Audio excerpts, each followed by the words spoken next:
Resipi 1 minit untuk buka puasa. Mula-mula kita buh minyak masuk dah. Lepas tu bawang putih dah. Tu goreng biar tu bawang tu masak sikit dah nak bahu dah. Tahu ni boleh dah ni. Agak tak boleh dah kita buat air masuk dah. Air ni kita bakar dalam 3 senduk dah.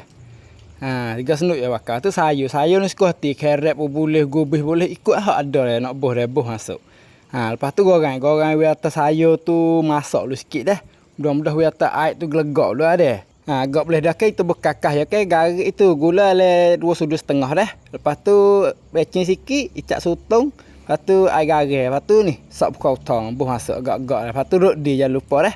Goreng we kakah tu acum molek lagi. Agak boleh dah terang kecak lu tengok rasa lah. Kalau rasa sedap dah itu bertelur masuk dah. Telur ni kita pakai dalam 3 teh dah. Tunggu we telur ni masuk molek dulu dah belum kita nak kek dah.